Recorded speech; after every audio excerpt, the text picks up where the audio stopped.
With that, we are going to roll right into our first panel of the day, which by design continues to focus on aviation security. Captain Darrin Dorn, who serves as my vice chair as ALPA's Aviation Security Group, is going to moderate this panel. He is also the Alaska MEC Security Committee Chairman. The rise of social media has brought both good and bad things in its wake. For purposes of our discussion today, our subject matter experts will look at how social media is being used by terrorists and others with evil intentions to communicate. We'll also discuss the challenges government and the transportation industry face today in knowing how to use the information on these social media sites to effectively safeguard aviation. Darrin, it's all yours. Thank you, Wolfgang. Good morning, everyone. I'd like to add my welcome to the Airline Pilot Association Air Safety Forum. My name is Captain Darrin Dorn, and I'll be moderating this panel on social media threats and effects on America's transportation system. Today we have three outstanding panelists from several areas of our transportation industry. Immediately to my left is Dan Weber. Dan is the manager, aviation security at Alaska Airlines. Next to Dan is Tom Farmer. Tom is the assistant vice president of security for the American Association of Railroads. And finally, at the end, we have Matt McKeon. Matt is a command duty officer at the Transportation Security Operations Center, or TSOC, as well as a retired Air Force colonel. Matt, as a retired Army guy, I'm going to take it real easy on my Air Force jokes today. Over the past 18 to 24 months, North America and the transportation industry specifically has seen an increase in the amount of threats directed against our infrastructure through the use of social media. Between January and March of last year, there were over 50 threats against the aviation industry alone. These threats sometimes resulted in flight intercepts, flight diversions, flight cancellations, and dozens of flight delays. The common link in every threat is that they all must be analyzed, validated, determined if the threat is indeed specific and actionable. Once the threat is deemed credible or non-credible, the TSOC notification protocols are immediately implemented and company policy and procedures are put into place against each specific threat. As you can imagine, the cost associated with a credible threat can easily run into the hundreds of thousands of dollars with a flight intercept, flight diversion, airport remote parking, and passenger evacuation. Our transportation infrastructure is not the only target of social media threats. In December last year, the nation's largest two school districts, New York and Los Angeles, both received nearly an identical email threat against their school systems. This same person routed that email through a server in Frankfurt, Germany.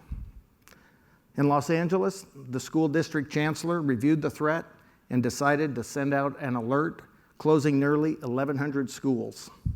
This resulted in roughly 650,000 students being out of school at the last minute.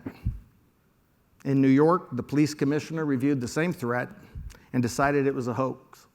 The New York school system did increase security at its schools, but took no further action. The New York and Los Angeles responses serve as a contrast to the difficulty in determining what is a credible or non-credible threat, then implementing what appropriate action should be taken. The complexity of threat credibility determination extends to the government and transportation industry domains across our country. Our discussion today will share the best practices currently in use with our shareholders, security departments, and in collaboration with the TSOC. For a moment, think of everything that composes our transportation infrastructure. This is what the Transportation Security Operations Center monitors and responds to 24 hours a day, every single day of the year. This morning, as we discuss the effects of social media threats on America's transportation infrastructure, let us remember how difficult the actual decision is when determining if a threat is credible or non-credible, and the horrific consequences in a wrong determination. With that, I would like to let Dan start off by introducing what Alaska Airlines has been doing in regards to social media threats in aviation. Dan, you're up. Great. Thank you, Darrin, and thank you to all of you. Really appreciate the opportunity to be here today. So we wanted to just say before I get started here, because this is a public forum, this will be a non-SSI, non-sensitive security information presentation. So I apologize if there's anything I can't get into detail here. If you do have any questions, I'll be around a little bit after this too, if we want to speak in more detail. Let's make sure I can use this. So first of all, before we get into the social media threats and some of the processes we do there, I wanted to talk a little bit about the benefits and why and how Alaska Airlines uses social media. And so we've stood up within the last few years a social media team that's on Twitter and Facebook, Instagram, all the different platforms out there. And it's really become an important tool, reaching out to customers, providing two-way communication.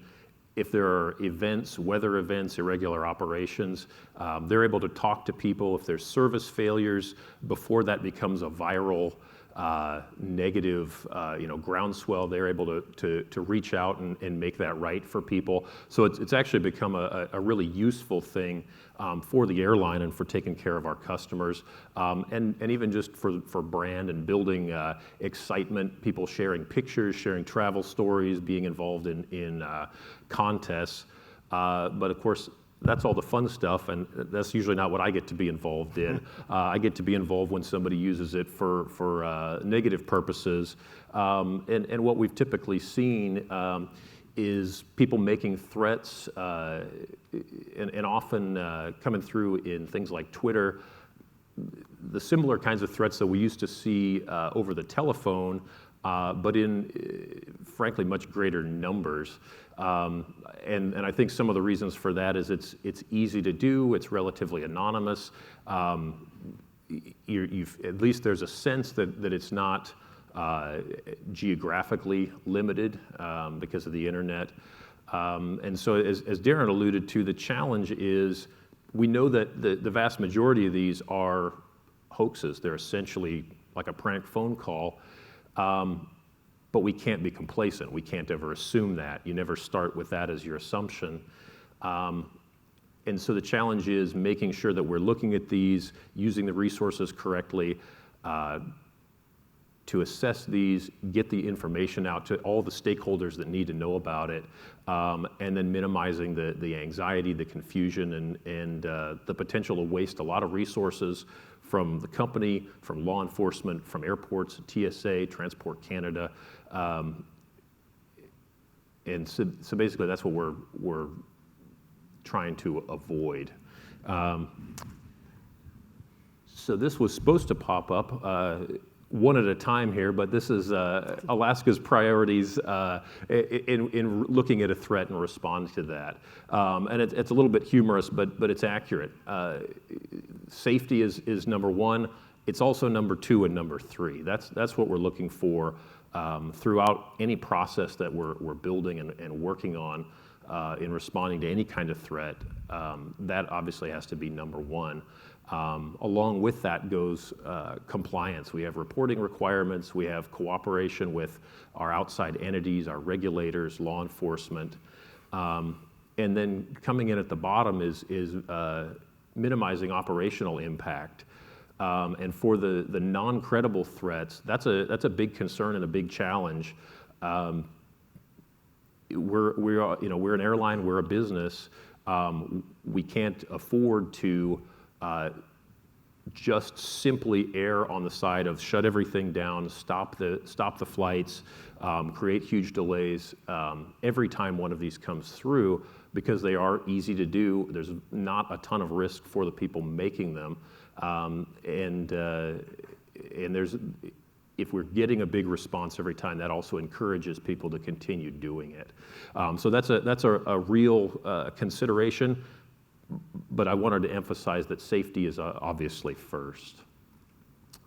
So our basic steps as we deal with any kind of a threat, but particularly social media, I was going to come out to three steps. And first is notification.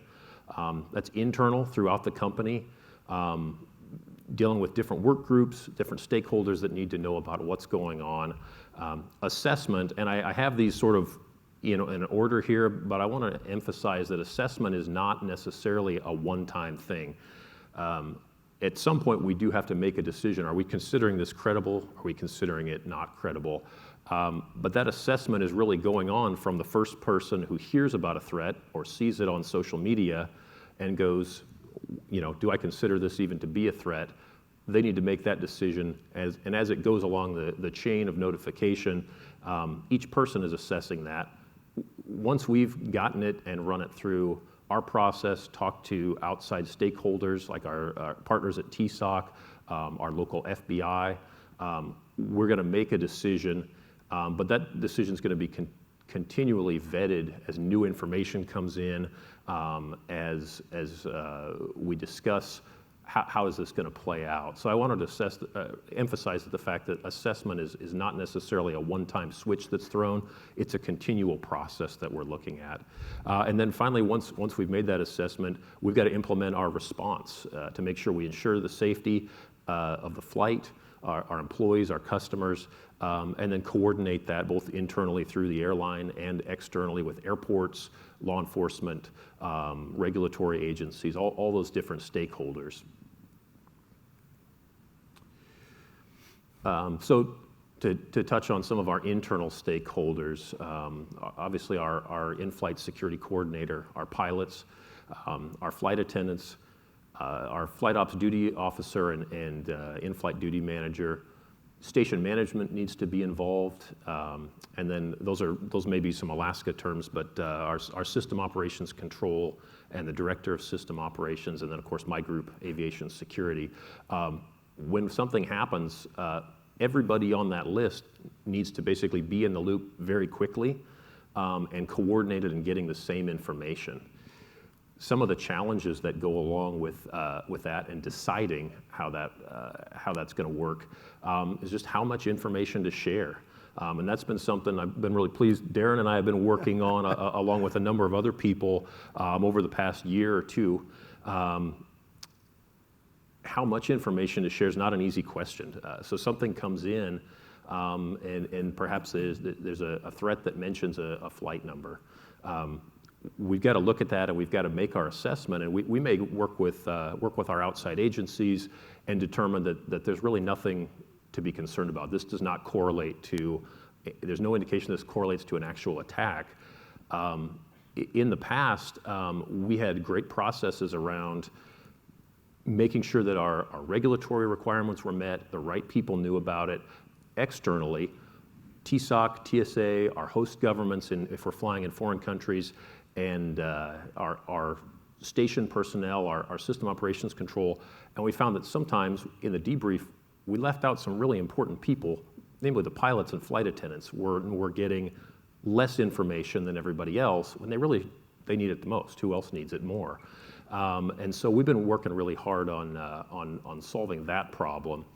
And frankly, there's some challenges even there. I have not been a pilot or a flight attendant, and so if I'm the one sort of doing the coordination, deciding what do they need to know, how do they need to know it, how do we get that information to them, and even is it appropriate if the flight's just about to land and it's not key information, we don't want to be bothering the pilots with that at that point. And sometimes there's a difficulty getting information out to the cabin crew as well.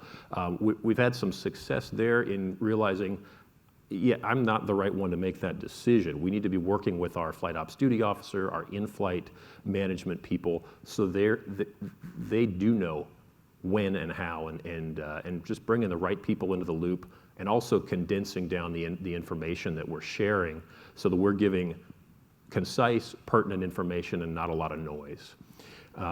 And accurate information as well. That I've heard the opinion expressed. Well, if it's not credible, if we're not going to take action, let's just not tell the crew members or tell this group or tell. And I disagree with that.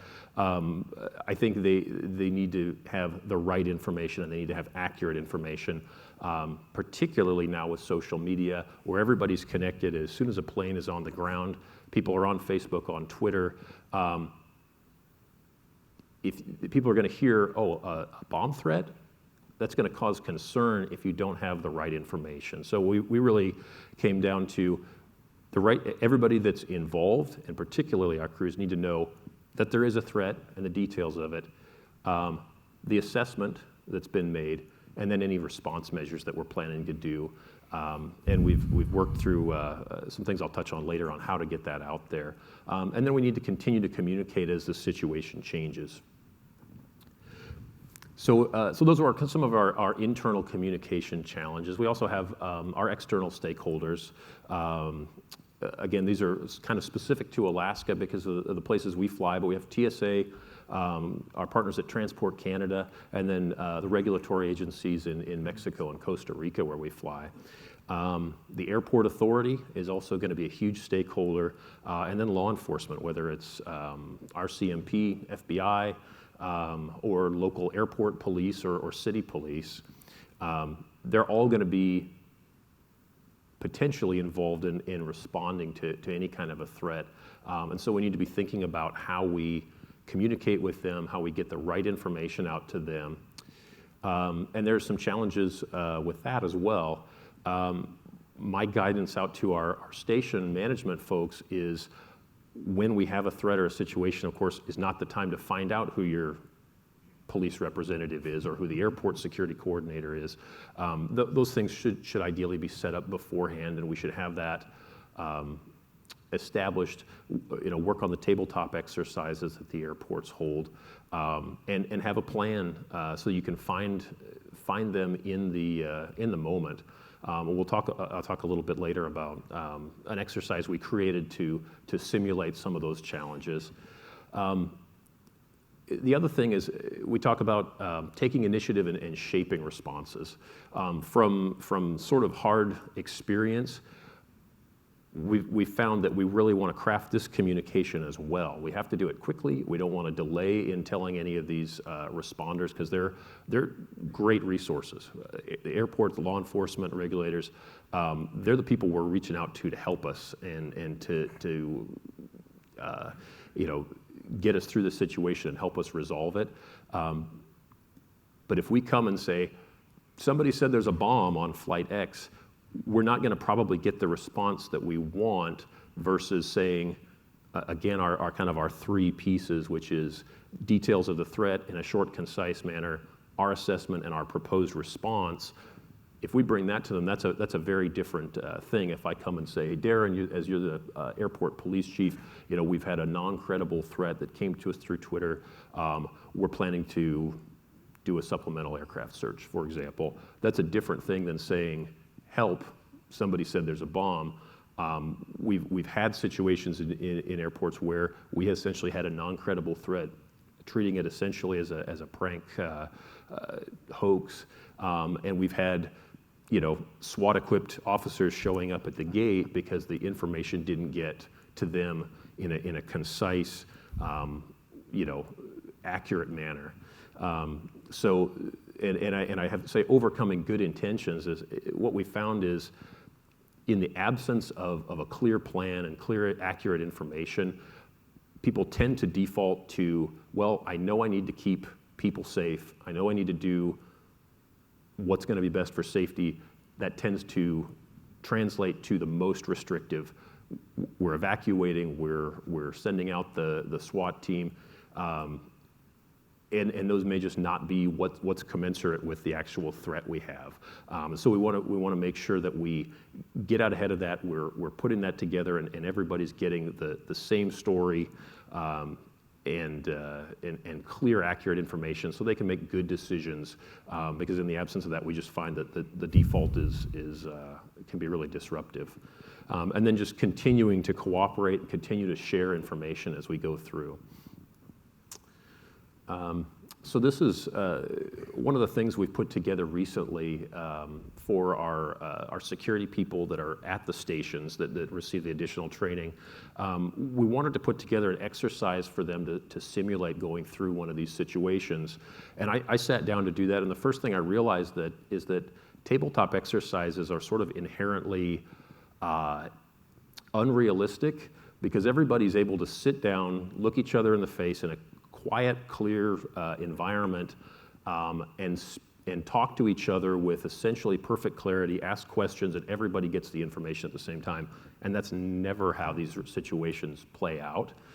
So we put together an exercise for our station folks that essentially everybody is assigned a role. Somebody is the pilot in command, somebody's a flight attendant, somebody's the airport coordinator, somebody's the TSA person, somebody's law enforcement. They're all assigned roles and they're all given instructions. The first part of their instructions tells them to do something a little different. A number of the people, the airport and TSA and law enforcement, we basically tell them to get up from where they are, go out and get a cup of coffee, go use the restroom, walk around out in the hallway. The pilot, in command, we have him get a chair and walk over in the corner to represent the fact that they're isolated if the aircraft is in flight, and they may not be easy to communicate with. And so then our threat comes in through our standard processes, which goes to our system operations control, and eventually to our station folks who's got to coordinate this. And the first thing they realize is, I got to figure out how to communicate with all these people. I've got to track them down. I've got to go find the person who's playing maybe the airport or the law enforcement person out in the hallway, and it becomes a good sort of a good visual to say, hey, I don't want to be chasing around like this at the time of the incident. I want to know who these people are and how to communicate with them ahead of time, and it just brings some of those challenges in. We debrief it afterwards to identify where there are failure points. On a company level, something else we've stood up and actually just got a chance to test this last week is a conference call. Whenever we have one of these threats, instead of trying to do it as a series of kind of the telephone game, we stand up an internal conference call with our system operations control, our flight ops duty officer representing our pilots, our in-flight duty manager, my group, and the affected airport, and our dispatchers, and we basically just go through, here's the briefing, here's what we have, here's how we're assessing, and here's what we're recommending. And we have a chance to discuss that if anybody has a different recommendation, and then we come up with what's our plan for communication with our crew members on the affected flight, and that's gotten us a lot better results so far. And I will say, just for all of this, we're not perfect, obviously, and we're always improving. The threat's always changing and the situations are always changing, so we're always looking for new ways. But this is one place I think we've identified a hole, and I think we've got some improvements to fix it. So I'm excited about that. And then updating manuals and training. Sometimes we're looking, we just find things have gotten outdated. They were perfectly accurate 5 years ago or 10 years ago, and things just continually are changing.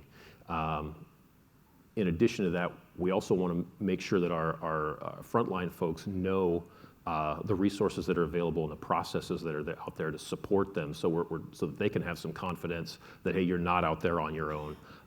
You have the resources, the company's behind you. We have these external resources and experts, so we're really trying to get some of that information out there as well. I also wanted to talk a little bit about our dedicated, since this is specific to social media threats, and a lot of what I've talked about applies to any kind of a threat. Our actual social media group that's part of our customer care group has been a really good resource for us. They're right on top of these threats when they come in, and have been really good at reporting them and getting me screenshots. So I asked them a little bit about, said, what have you found that's effective for this, for dealing with these from their end, since their security's not their major focus, but they've been doing a good job with it. So they'd created a bomb threat SOP, and to walk agents through what they needed to be doing. One of their first steps was just to define what is considered a threat, because there's a lot of gray area. If you look on a Twitter feed, this flight is the bomb. We got to look at things like that. That's not a threat, or may not be, depending on the context and what we're looking at there. So just defining what is considered a threat and getting that clear in the agent's mind so that they have that in their idea, in their head. I mentioned screenshots. We've been able to provide to TSOC and FBI when applicable, screenshots so they can actually see what came through and who it came from. Notification lists and step-by-step response guides so that the agents that are working these just have really good tools right at their fingertips. They also created some standard verbiage just to respond back to somebody that posts some of these threats. Some of them are almost seem geared to elicit a response, almost like they've been dared to do it. We found that often when we use this response, we found a number of people have just backed down and said, "I'm sorry, I was joking." That doesn't necessarily mean we're not going to report that, and if possible, get the FBI to go pay them a visit. But it does give us some additional information for use in deciding what we're going to do as far as a response. And we found we also go back to Facebook, to Twitter, to any other social media providers, and report these to them with the hopes that they'll be, whether or not they're able to be prosecuted, that they'll be sanctioned through the actual social media providers. We found that they're often very helpful, often are right on top of it, but it's not consistent. Sometimes there's not action taken on that. So that concludes my presentation. Thank you. Dan, thanks for the great overview. Personally, I do appreciate the relationship that we have at Alaska, my ability to reach out to whether it's the ground or the air side on the security issues and have an almost instantaneous response. And hopefully we can continue catching up on some of those items. Absolutely. Next up, we have Tom Farmer. Tom, again, is the Vice President of the American Association of Railroads. He's the Vice President of Security. And Tom's going to talk a little bit about their social media threat. Tom, you're up. Thank you, sir, very much. And thank you all for the opportunity to attend and participate in your gathering this week. I'm privileged to represent the nation's major freight railroads, 5 based in the U.S., BNSF, CSX, Kansas City Southern, Norfolk Southern, Union Pacific, as well as across border and operating into the U.S., Canadian National and Canadian Pacific. Amtrak is one of our primary members, as are a large number of regional and short line railroads and commuter carriers. We operate in the rail industry under a coordinated security plan that went into effect in the weeks after the 9/11 attacks. And so this industry looked at the new challenges posed by what happened on September 11th with the view of how could potentially our infrastructure, our operations, what we transport, be used to commit acts of terrorism. And so that plan went into effect in early 2002. It remains our guiding approach today, and in each of the railroads, there are applications of that plan. It is a 4 alert level approach.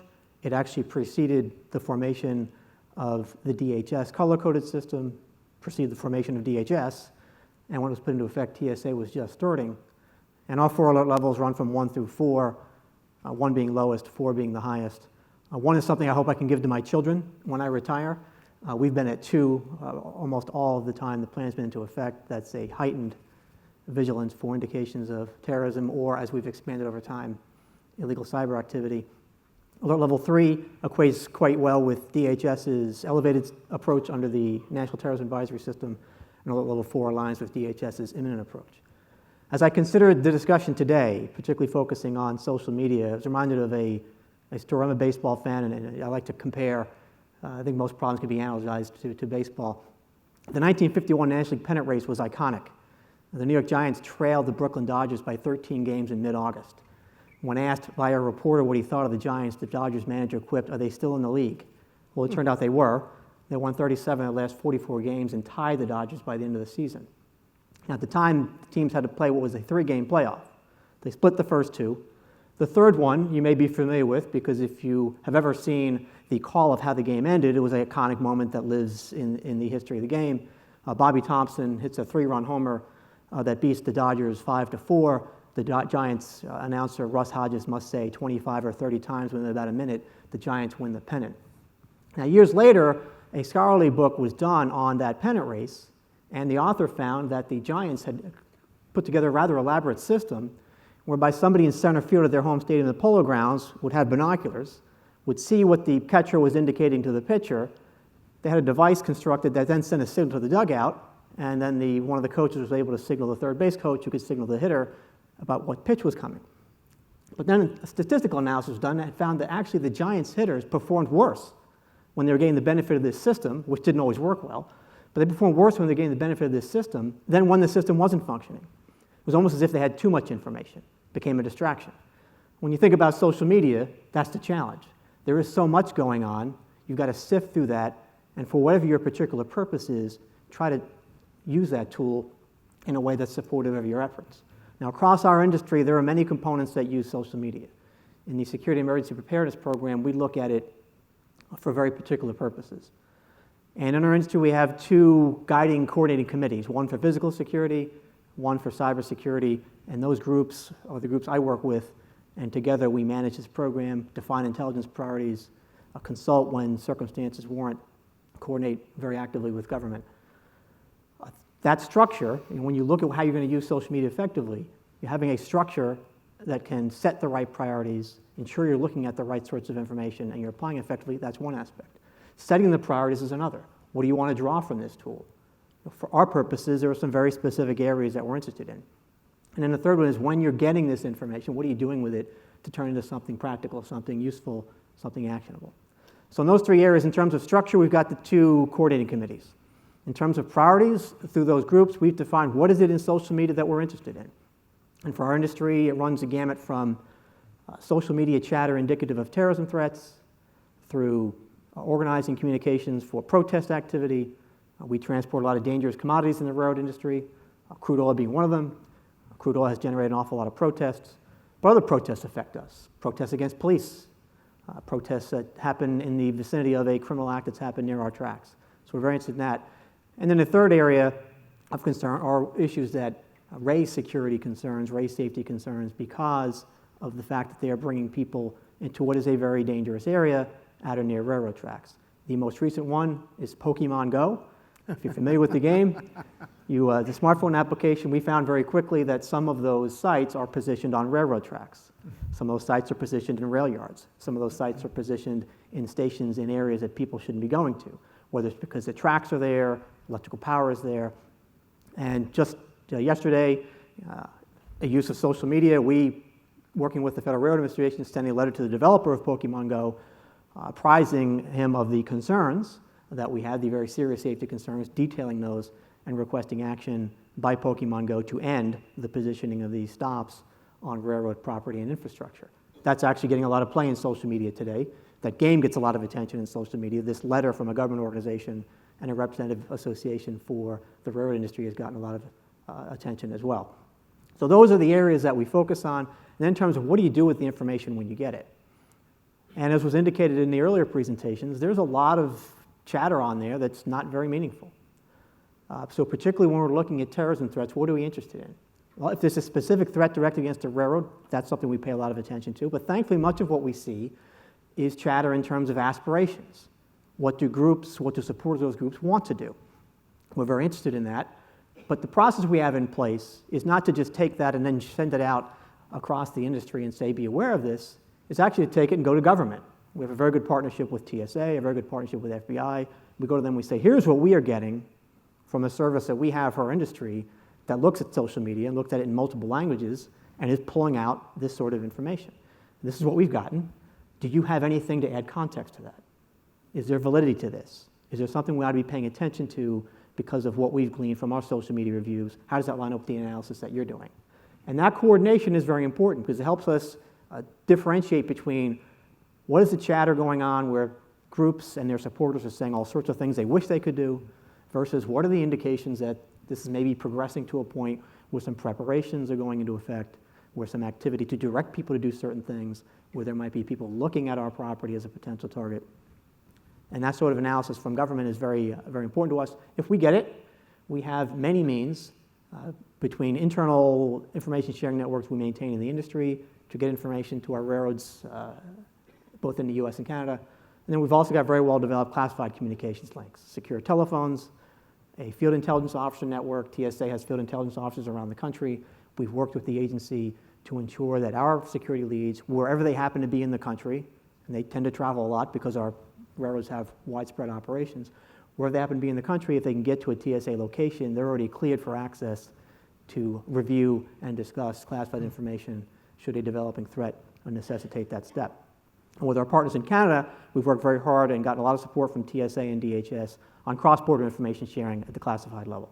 It's a significant achievement, but we now have the ability, working with Transport Canada, to get classified information from TSA and DHS to that organization and then on to our principal members in Canada, Canadian National, Canadian Pacific. On the protests, that's not generally an area where we need to worry much about coordination with government, because experience has told us that when we get indications of protest activity being called, they're very open in their communications, they're very open in their organizing activities, they want to get as many people involved as possible. So pretty much what's on there is an accurate statement of what they intend to do and when they intend to do it. And so that is a source of information for us to get out to our railroads for their awareness.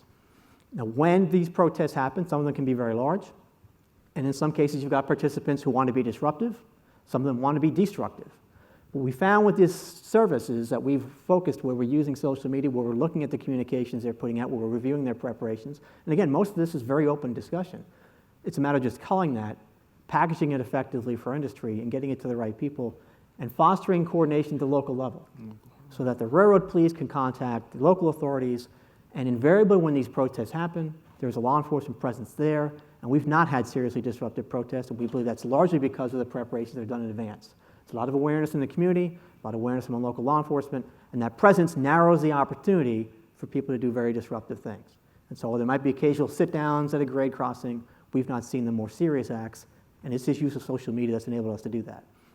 And then from a safety perspective, with Pokemon Go, we actually learned of it from some reports we got from the railroads. We did a lot of research online within a matter of hours of getting the first indication of these sites being on our property. We were able to send an announcement industry-wide. This is how this game works. Here's what the instructions have the people doing. This is how distracted they're going to be, so that they're on railroad property. They're not going to be paying attention to their safety.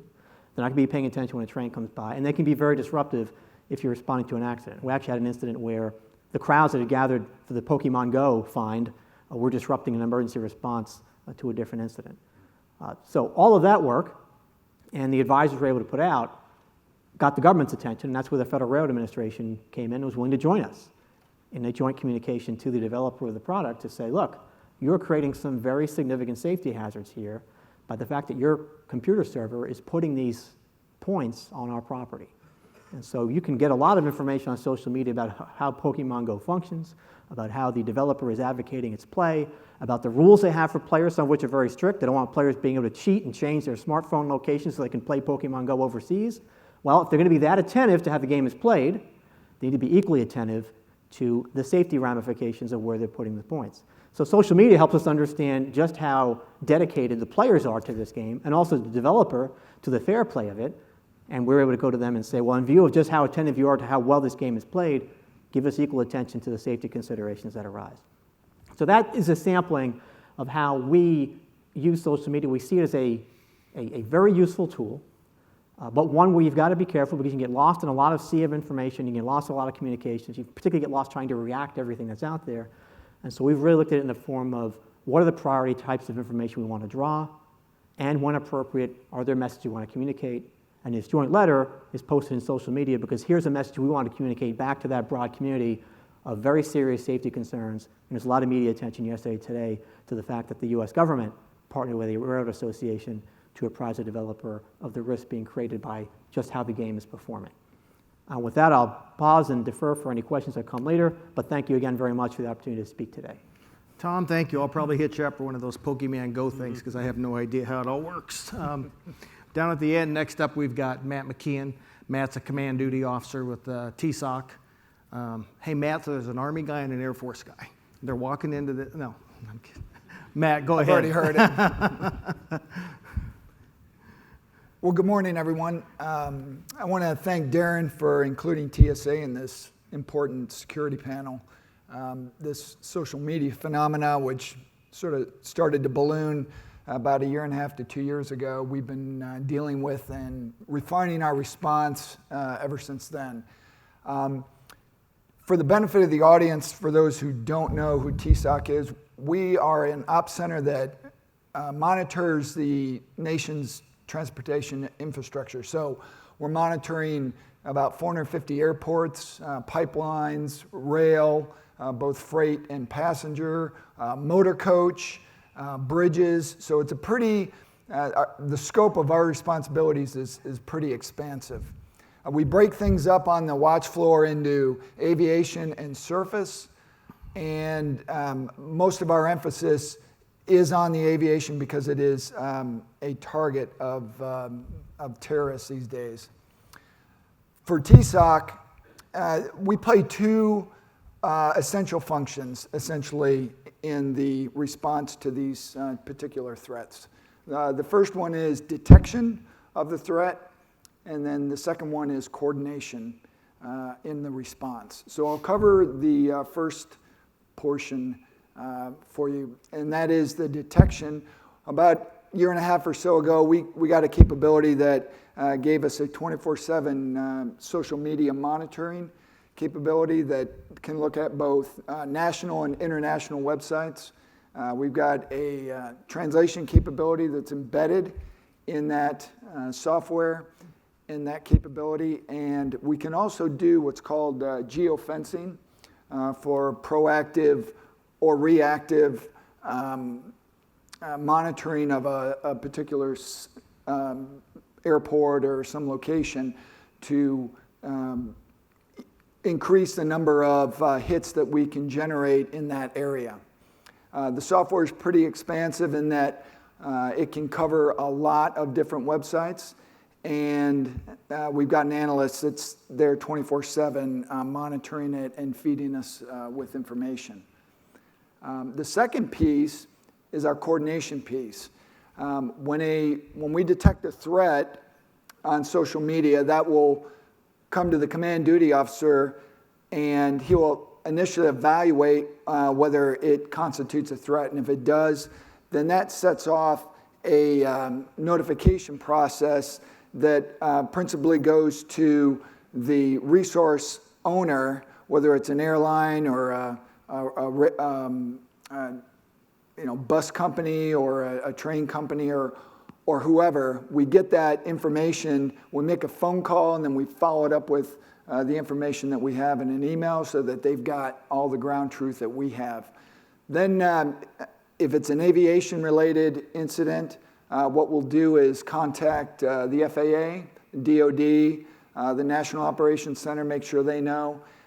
There's other external partners like Transport Canada that we can also reach out to if that particular threat affects them, just so everyone is in the know on what's been posted, and then from there the resource owner will determine the credibility.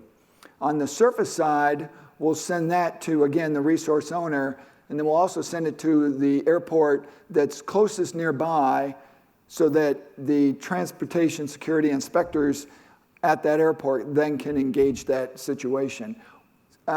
Oftentimes we also contact the fusion center that might be in that location as well, if we do have a location, to give them that information.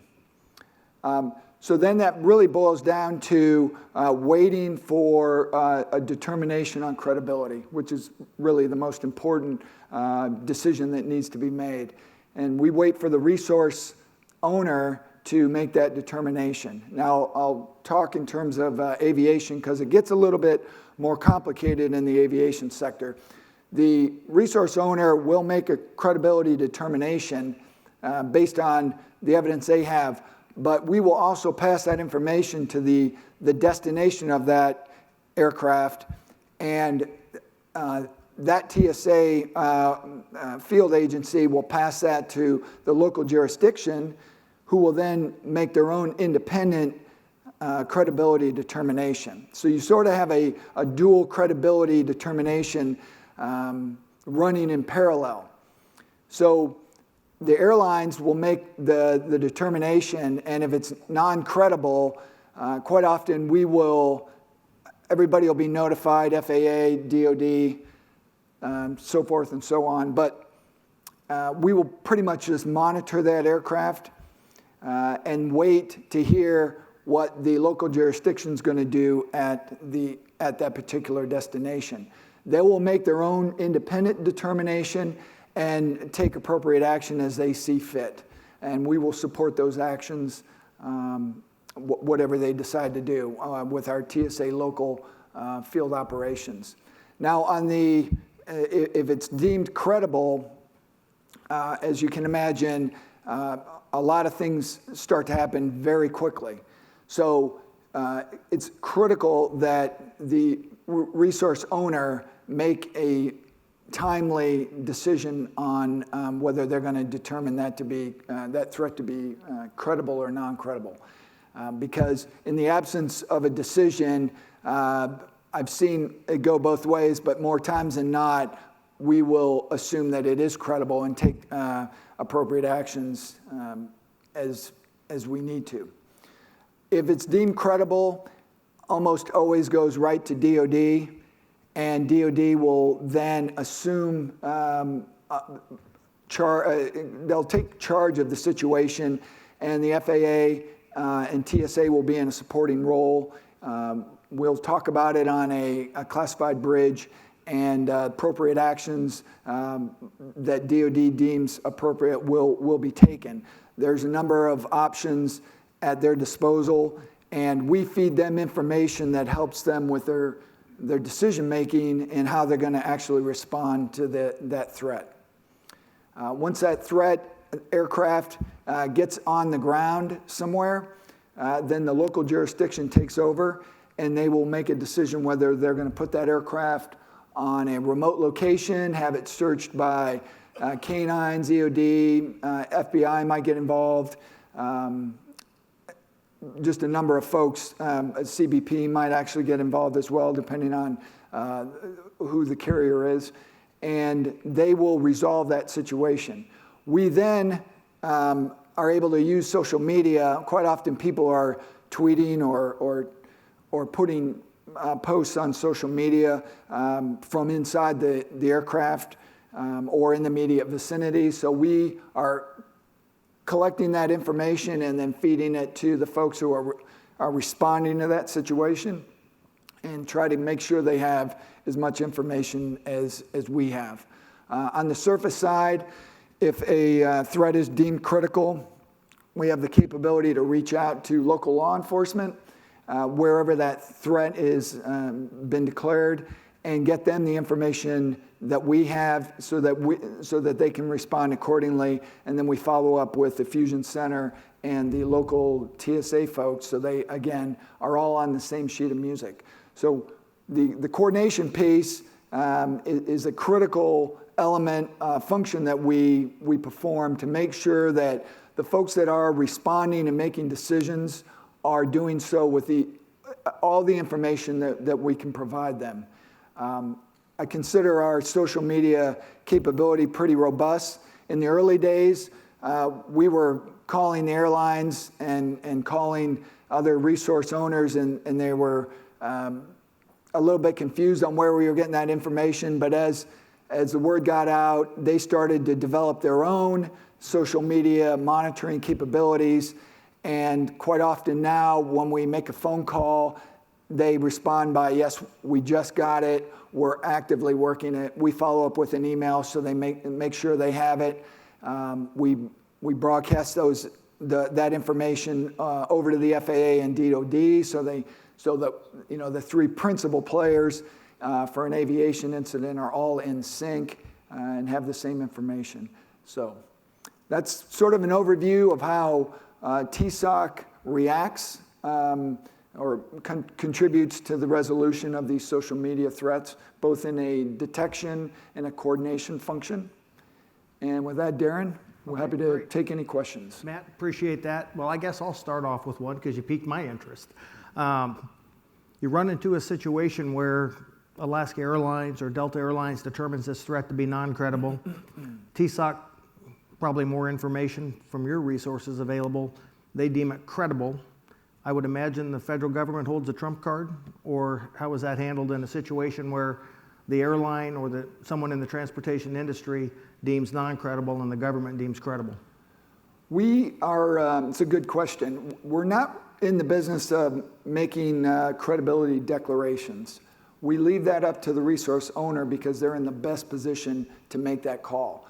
We also adhere to the decisions that are made by the local jurisdiction. So For instance, if you're going to fly into New York, PAPD, they're very conservative for obvious reasons, and quite often they will take a position where they consider something credible or a valid threat, and maybe the airlines has deemed it non-credible. So in that situation, the pilot may have been advised, of the situation, may not be expecting to be put on a remote location, and all of a sudden, they're put on a remote location. So we're not in that business of making the determination. We're in the business of making sure everybody knows what that decision was.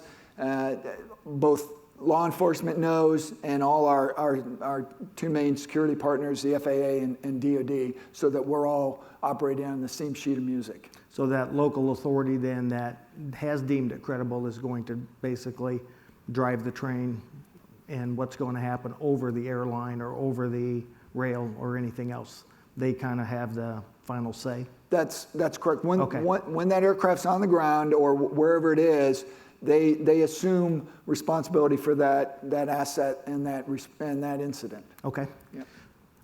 Ladies and gentlemen, we've got time for a couple questions. I see we've got one over here. Please state your name and what your question is. Hi guys, my name is Eric Tellman. I'm the Environmental Standards Rep with Spirit Help.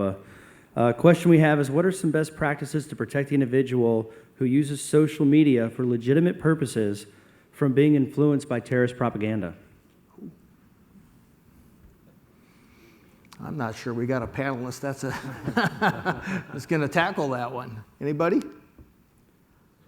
I'll offer some context on it because it may be a little bit different than some of the approaches taken by government organizations. And I'll offer from a personal perspective.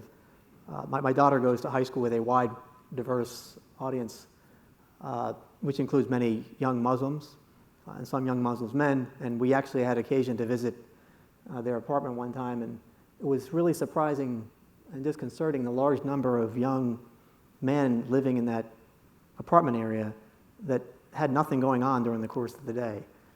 And a lot of the messaging tells you that, well, you need to have somebody who's respected in the Muslim community engaging with them. Just from personal experience, there's a lot of value for them hearing from someone who is an American citizen, lived an entire life here, in a way different than perhaps some of the perceptions that they're drawing from the propaganda online. And so this time we spent with this one particular young man paid an awful lot of dividends because it changed his outlook on a particular subject in a way that probably would not have happened had he not heard it from someone he had a lot of preconceived notions about, and those progressively melted away in the course of a couple of hour dialogue. Okay, thank you. So expand in their isolationist? Right, so give them a different perspective. We often have prejudices because we don't know, we have no experience. Sometimes the experience can change the prejudice. Sure. All right, thank you, appreciate it. All right. Anybody else?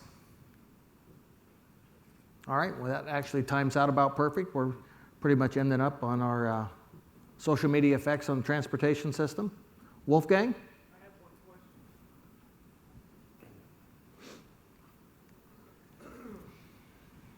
This question is to Dan Weber. I appreciate the work you're doing with the association and your company on this indeed problem that's out there. One of the questions I have is, what guidance do you have for crews on board an aircraft, in flight or on the ground, if a threat does come to the aircraft, in terms of what the crew needs to pass along to passengers for their understanding? That's a great question, and it's a challenge every time because and I'm not sure I have a standard answer as far as what the message would be to the passengers. It's going to be a little bit situational dependent. Obviously, in general, we don't want to talk security issues with our customers. Partly because of the SSI and the restrictions around that, and partly just not to cause alarm. We don't want to basically be talking about bad things. But people are not dumb, and they often know. So I think we're still working on shoring up in general, guidance to crews, I think, on what to do during an event like this. I think that's something we could do with the new processes we have around communicating. That might be part of our discussion is, here's what is going to happen as far as our response measures, rescreening, remote parking. If you have customer questions, here's what we're advising you to tell them. So that's a little bit of a squishy answer, but it's not an easy question. So I think it's something that's a little bit case by case. And we have had situations where customers have come and said, hey, I heard this is going on. And in that case, typically our crew members, particularly our cabin crews, are going to use their experience and their training in dealing with customers and give it their best answer. But I think it would serve us well to be able to give them some help in those situations.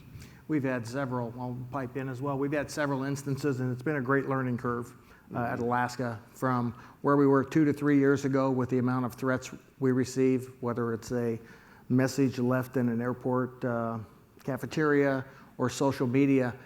On the amount of information given to our air crews has improved, but it still comes down to, we're big believers in letting our passengers know what's going on. But when the captain steps up there with his captain's authority, people listen. And how that message is portrayed in that clear and concise communication. Basically, we've got a 4th Stripe seminar I happened to mention with our chief pilot this morning. The captain sets the tone. And when that captain steps up, to the microphone there, whether it's in the terminal area or whether it's in front of the airplane, he's going to set the tone on how that situation is handled. So we leave a lot of discretion to our air crews at Alaska, but it all comes down to the captain sets the tone, and how he is portrayed and how he presents that specific situation is going to drive that event. Thank you. The concern for that question was just the fact that I believe at the time that an aircraft either reaches the ground or is still in flight, and there's some social media piece out there that's indicating that an aircraft is being targeted, and a passenger receives that, it would seem to me that the passengers are going to have, of course, more information than crew, or are being led on that the crew doesn't know as much as the passengers do. Thus, the crew becomes sort of out of control out of the situation, and that's the concern that I bring there. But thank you, that answer's good. Well, Wolfgang, with your experience, you know that in our industry, especially in aviation, the flight attendants know more than the pilots every single time. If I could just add one thing, that's a great point. It's something that we're trying to address. Another factor that comes into these is the timing of when we receive the threat. That makes it a lot more challenging. If the plane has not left yet, or is in the air and has maybe an hour or two before it lands, that's much easier to deal with actually than we had a couple within the last couple of years where the plane had just landed and was taxiing in, and the threat came not to the airline but to airport police. And so from my perspective, we've already lost some initiative and lost some ability to control how the response is going to happen with that, and how to communicate, just because things are happening already, decisions are being made by outside authorities. So that scenario where the plane lands and customers are getting it, that's a really challenging one, and so those are some of the things we're continuing to work on. Yeah. Very good, thank you. Matt, Tom, Dan, thank you very much. We appreciate your participation. Thank you.